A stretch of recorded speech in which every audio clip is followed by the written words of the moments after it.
260 కోట్లతో నిర్మాణం. World smart cities forum chairman వెల్లడి. ప్రకాశం జిల్లా దొనకొండలో 25 ఎకరాల విస్తీర్ణంలో సుమారు 4260 కోట్ల వ్యయంతో చుంజియోంగ్ ఉన్ చల్లా క్యాన్సర్ సెంటర్ నిర్మించినట్టు దక్షిణ కొరియాకు చెందిన world smart cities forum chairman Peter Chun వెల్లడించారు. World smart cities forum Challa group, Omexa biologies, Mace I holdings సంస్థల భాగస్వామితో ఈ సెంటర్ నిర్మించినట్టు ఆయన ప్రకటించారు. విజయవాడలోని ఓ హోటల్లో సోమవారం సమావేశమైన ఆయా సంస్థల ప్రతినిధులు ప్రపంచ స్థాయి క్యాన్సర్ సెంటర్ నిర్మాణానికి అవగాహన ఒప్పందం కుదుర్చుకున్నారు.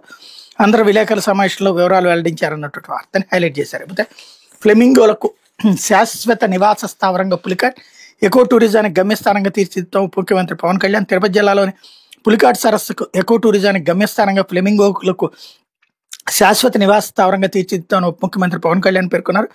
ఏటా నిర్వహించే ఫ్లెమింగో ఫెస్టివల్ని ఈసారి 3 రోజులతో సరిపెట్టకుండా ఎకో టూరిజాన్ని ప్రోత్సహించాలి. అటవీ శాఖ ఆధ్వర్యంలో ఫోటోగ్రఫీ, పక్షుల వీక్షణ, ఎకో క్లబ్బుల ఏర్పాటు వంటి వివిధ కార్యక్రమాలు చేపట్టామని వెల్లడించారు. పులికాట్కి సైబీరియన్ పక్షులైన ఫ్లెమింగోల రాక మొదలైంది. ఆహారం, విశ్రాంతి నిమిత్తం ఈ పక్షులు 6 నెలల పాటు పులికాట్ పరిసరాల్లోనే ఉంటాయి. ఈ నీటి పక్షులను ఆహ్వానిస్తూ ఏటా ఫ్లెమింగో ఫెస్టివల్ ఘనంగా నిర్వహించుకుంటున్నాం అన్నటువంటి విషయాన్ని హైలైట్ చేశారు. బాగా